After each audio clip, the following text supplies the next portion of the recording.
Hello, hello! Welcome back to Brenda's Books. I am so happy you are finishing Blemished Beauty with me today.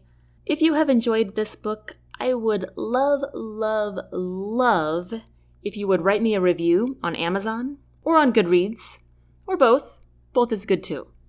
I will be taking a break until Season 2, which will begin on October 17th, where I will be sharing another love story of mine called Sarah's War. And I'll give you more details about that at the end of this episode, so stay tuned for that. And just another fair warning before we begin. If you're a minor, please have your trusted adult listen to this episode before you proceed. Again, it's clean content, but it's a difficult subject. Anyway, without further ado, here's the final chapter and epilogue of Blemished Beauty. Here we go. Chapter 26, Unblemished. Daphne lay on her bed and stared at her bright yellow walls.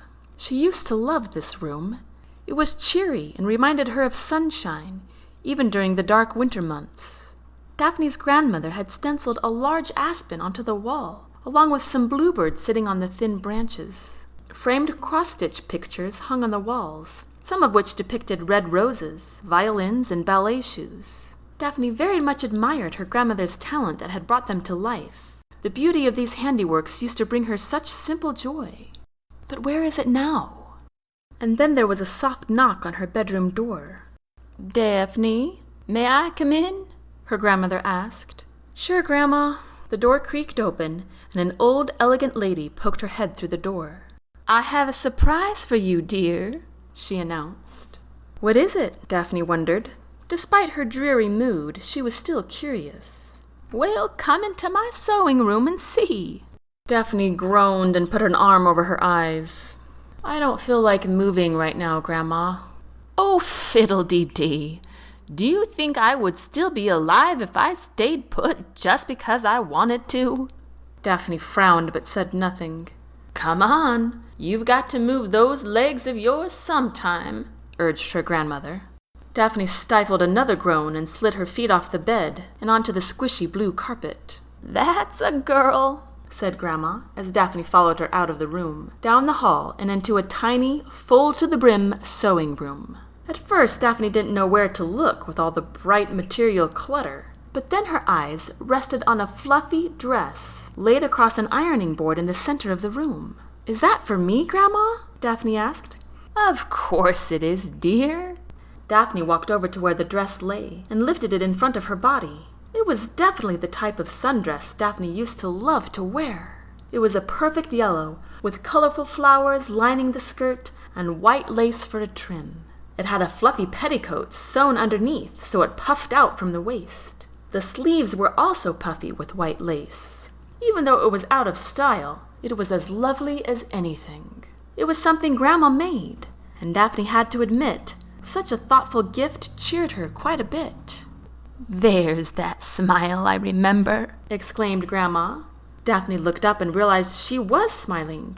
"Thank you, Grandma. It's beautiful. You must have spent the entire week making it." "Oh, come, child. I can't speak so like that anymore. My eyes are too bad," Grandma confessed, batting a hand at her.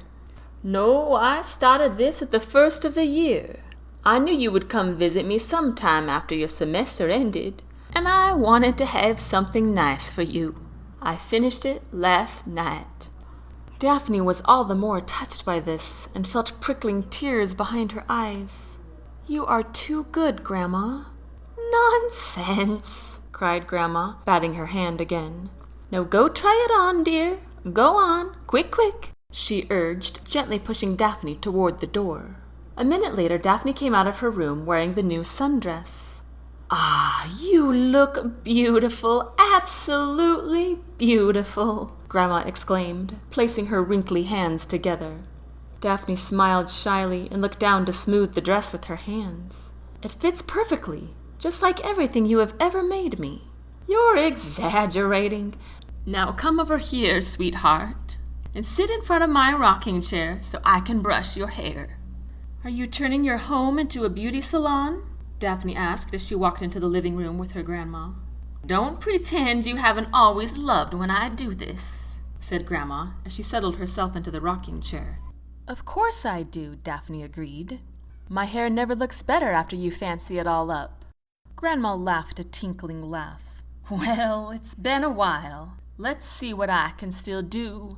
Daphne sat, feeling strangely content as her grandma brushed through her long hair and then smoothly pinned all of it up into what Daphne knew was an elegant French twist.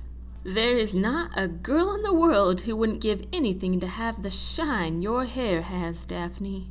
Go look in the mirror and tell me if you approve," Grandma ordered. Daphne stood and walked a few steps to the large oval mirror that rested on top of the mantel of the brick wall. She tried not to look at the bruises on her face.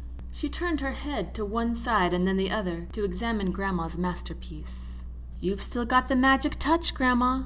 Grandma laughed again as she slowly stood from her chair.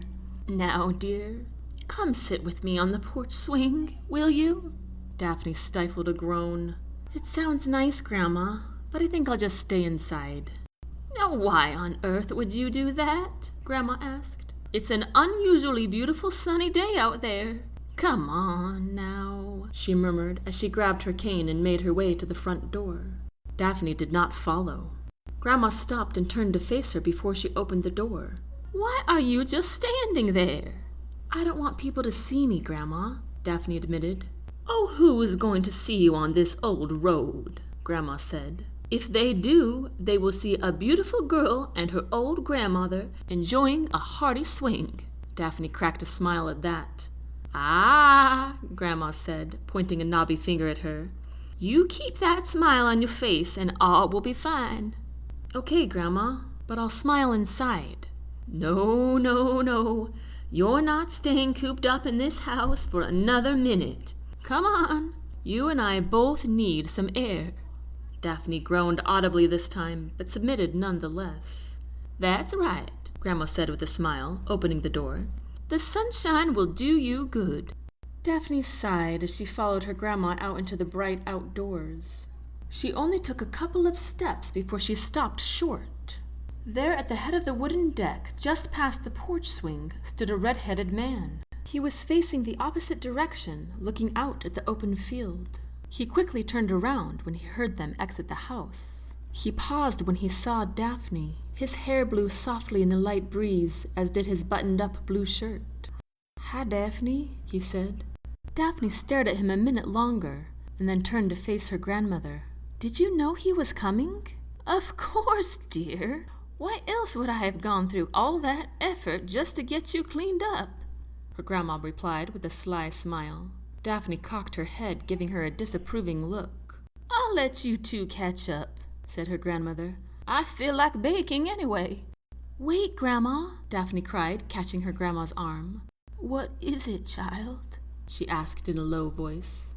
"I don't want to talk to him," Daphne whispered severely. "Then don't talk," said Grandma. "Listen." Daphne had no response to that, and her grandma smiled sweetly. "You'll be fine," she assured her, giving Daphne's hand a squeeze. With that, her grandmother slipped inside and shut the door firmly behind her. Daphne sighed. This was going to be awful. She knew Tom meant well, but what did he expect from her? Daphne realized now she was still staring at the door her grandmother had closed behind her. But at the same time, she couldn't get herself to move. She heard Tom's footsteps echo on the deck, and then he stopped. "Will you come sit on the porch swing with me, Daphne?" he asked. Daphne took a deep breath. "Okay," she relented. Tom waited for Daphne to sit before he sat down beside her. Daphne couldn't get herself to look at him, so she stared out at the empty country dirt road beyond the front yard of the house. Tom moved the swing ever so slightly with his feet, but said nothing. For several minutes, the two of them sat in silence. "If anyone is going to say something, it will have to be you, Tom, because I have nothing to say," Daphne informed him. "Okay," said Tom. Daphne sneaked a fleeting glance at him. He was swallowing hard. "Well, I do have a few things I want to tell you." Daphne didn't respond, so he continued. "First of all, I know you probably wanted more time to yourself, but I had to see you because I've been really worried about you. Daphne already felt tears coming to her eyes, and she wanted to curse herself for it. Tom took a deep breath. I also wanted to let you know I set up a court date with Judge Ruby next Tuesday for you and me to testify against, Tom cleared his throat. I'm hoping Laura will also testify. I talked to her about it. If we're lucky, his bullish friend Schatz will talk too. I'm pretty sure he knows about what Delute was planning. Daphne leaned her head against the back of the swing and looked up at the sky. She was blinking hard, trying desperately to hold back the tears that were coming. Tom had already done the preliminary work for her. What a friend! All she had to do now was testify. It was the last thing in the world she wanted to do, but she knew she had to. Tom scratched a hand through his hair, a gesture Daphne had discovered he did when he was nervous. What do you think? Can you do that? Daphne bit her lip and nodded as she looked the opposite direction of Tom. She felt Tom shift in his seat. I wrote a letter to your father in Afghanistan and... What? Daphne said, still looking away from him. How did you get my parents' address? Oh, well, remember when we made labels at the cabin for the packages you sent them? I still had the file on my laptop, Tom explained. Oh, Daphne said. Anyway, I'm praying they'll get here in time for the trial. But if not, Tom swallowed. If not, I'll be there. Daphne spun her head around to look at him for the first time. Why, Tom? Tom raised his eyebrows in surprise. He looked worried at her question. I told you I would always be here for you, Daphne, he said simply. I appreciate all you've done for me, Tom, but I don't think I want you there in the courtroom. Tom's worried expression became more pronounced, and he also looked a little hurt. Why not? How was she supposed to explain this? Maybe not answering him would be easier. Yes, it was. Daphne turned her head to look back out at the road. Her breathing was getting ragged. She focused on breathing slowly. Tom persisted as he leaned over to look at Daphne's face. Why not, Daphne? Daphne looked back at his face full of concern. She loved his face, and she loved the way he was looking at her right now. It made Daphne's heart burn and ache. It doesn't matter. I just remembered you have to be there anyway to testify about what you saw. But why don't you want me there? Daphne felt the tears coming again, but she couldn't stop them this time. It will be hard enough to say what I have to in that courtroom, and it will be even harder to say it in front of you. Her tears turned into sobs. Tom reached up and held Daphne's face gently in his hands. Did he really do it, Daphne? He breathed. Daphne nodded and wept some more. Tom's already pained face completely changed and became more profound than Daphne had ever seen before. It was much more than worry. It was deep, deep sorrow. His face scrunched up and his chin quivered as he began to weep with her. Despite everything, Daphne knew at that moment Tom was feeling this sorrow for her. Her pain was his pain, and for some reason, that knowledge made the pain seem a little easier to bear. Maybe she could go on if Tom were by her side. She desperately needed him, but didn't want to tell him. Tom wrapped his arms around her and buried his face on her shoulder. I'm so sorry, Daphne. She could feel him shaking, and Daphne buried her face in his chest, and he tightened his embrace and caressed her back with urgent gentleness. They remained in the same position for many long moments, as they wept all the tears that could ever be wept. Finally, Tom let go and rested his forehead against hers. I love you, Daphne, he sniffed. I love you so much. I will do everything I can to get you through this. I promise. I know you will, Tom, but I don't deserve you, especially now, said Daphne, her voice choking. Tom held Daphne's face in his hands again and looked straight into her eyes. Don't you dare say that ever again, Daphne. This thing is awful, but you are just as beautiful and virtuous now as you always have been. Daphne shook her head and looked down as fresh tears came once more. Yes, you are, cried Tom with urgency as he pulled her gaze up to his again. Yes, you are. You'd better remember that. Always. Daphne just stared back at Tom's beautiful brown eyes.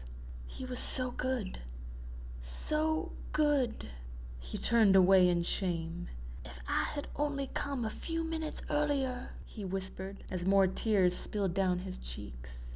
"It's not your fault." Quickly he turned back to her. "It's not yours either, Daphne. Dulute will get put behind bars. And I wasn't going to ask you this so soon, but..." He glanced at Daphne as if in thought. "Never mind. That discussion is for another time." "Yes," said Daphne. "What?" "Yes, I will marry you." Tom raised his eyebrows high. How did you know?" Daphne smiled a little. "I'm smart." Tom smiled back. "Yes, you are. And to remind you, I'm a little more deserving of you now because I'm going to finish college and I have a plan for my life. And you've always been a part of that plan." "I love you, Tom," Daphne breathed. Tom smiled. "So you'll accept me now?" "If you will accept me." Tom put his palms on her cheeks again and looked at her solemnly. He was crying again. "With all my heart, and then some." He began to finger his hand through her hair and leaned in to give her the most gentle, tender kiss ever given. After the longest, loneliest, most horrific week of Daphne's life, she was now sure of one thing: Tom. Epilogue. Tom couldn't help his nervous leg from bouncing up and down as he waited anxiously in the courtroom for Daphne's case to come. His heart sped up rapidly when Daphne's lawyer finally stood to introduce it. The next few minutes proved to be the worst of his life. Daphne courageously sat on the stand with complete poise, voicing out loud the heinous things that devilish leech had done to her. Tom became so angry and so sick to his stomach with the scene she painted. It was all he could do to stay sitting down and not punch Dulute to a pulp right there in the courtroom. Tom kept glancing over at him, slouching next to his lawyer. His face was beet red, and his hair was drenched in sweat. His eyes dropped in shame as Daphne testified against him. He looked angry, too. Tom could see him clenching and unclenching his jaw. When Daphne walked off the stand, David stood up in rage and yelled, "She's lying, everyone! She's lying!" The judge slammed her gavel and said, "Don't give me cause to add fines to your charges." David's lawyer pulled him down by the arm and gave him a reprimand Tom didn't hear. Tom was happy to testify as a witness on Daphne's behalf of what he saw and heard Dulute say, but he hated Daphne had to listen to it. He made sure he didn't glance at her while he spoke. He didn't want to see how it hurt her. Tom, Daphne, and Laurel testified, as well as 3 kids from the party, the man who saw them at the gas station, and even David's supposed friend, Schatz. The jury had no problem concluding Dulute was guilty. Tom uttered the most fervent prayer of thanks. They had done it! It was over! It was the longest morning Tom had ever spent, but it was well worth it when he saw the devil get escorted out of the courtroom and off to prison. The 2 joined eyes as the court attendant handcuffed David. Tom couldn't help but smirk at him. David tried to glare back, but the expression was weak on his shamed face. The entire room stood up and stared at him as he bowed his head in disgrace while walking past all of their probing eyes. An intense, momentary silence suffocated the courtroom following David's departure, but soon the crowd began talking noisily and meandering toward the exit door. Tom scanned the room for Daphne and found her on the opposite side, wrapped in the tight embrace of an older gentleman. A woman with tear-stained cheeks was beside them. Daphne hugged her next. Her parents! Tom slowly approached them, not wanting to intrude. Mr. Zollinger noticed Tom staring at them and took a few long strides in his direction. "You must be Tom," he said, clasping his hand in a firm handshake. Tom nodded. "That's right. And you must be Daphne's father. Thank you for your timely assistance, sir." "Oh, no, thank you," Mr. Zollinger cried. "Thank you so much for taking good care of my girl." "Yes," said Daphne's mother, who had joined them now. "We are so grateful." "My pleasure," said Tom with a smile. "It's good to meet you both." "So, Mom, Dad, I see you have met Tom," said Daphne as she approached them. "Yes, a fine young man," her father said to Daphne. "Let's give them a minute, shall we, dear?" he murmured to his wife. She nodded and gave Daphne another tight squeeze before leaving her side. Tom didn't waste any time before taking Daphne into his arms. "Thank you, Tom," she whispered into his chest. "You're the brave one," he declared. "I'll have something for you." "I hope it's you," she replied. Tom smiled at that. "Yes, you definitely have me, but I have a little something to make it official." Tom felt Daphne's breath catch. Quickly, Tom snatched a diamond ring from his pocket and got down on one knee. Daphne gaped down at him in amazement. Tom couldn't help but smile at her expression. "Daphne, you've had my heart ever since you came into my life. It will always be yours. I love you, Daphne. Will you marry me?" Daphne laughed through her tears. "You already know I will, Tom Moulton." Tom smiled affectionately and kissed her hand and slipped the ring onto her finger. A perfect fit. "Well, get up and kiss her, you idiot," Tom heard Zollinger speak loudly from across the room. Tom and Daphne glanced over to where he stood near the doorway with Daphne's mother. Their tear-stained cheeks were now wrinkled with smiles. "Yes, sir." Tom shot up to his feet, took Daphne's face into his hands, and gently kissed her sweet lips. They tasted better every time. And that concludes the novel Blemished Beauty. I sincerely hope you enjoyed it. Again, thank you so much for making it all the way to the end with me. I hope you join me for Season 2, which will begin October 17th, where I will be narrating the romance novel Sarah's War. This is actually the very first book that I wrote, so it's like my baby. Sarah is a doctor in the army during World War III, so it's obviously set in the future. And the lieutenant colonel of her unit has his sights set on her, but he's her superior, so that makes things kind of awkward. And Sarah doesn't want to fall for another man who might die in the war, so there's definitely obstacles to overcome. And also, there's more than one love triangle throughout the book, so it's just so much fun. I love it. And I'm really looking forward to sharing it with you in the fall. So please come back in Season 2. I wish the very best for all of you, and I hope you have a wonderful rest of your summer. And that's it. Until next time, take care.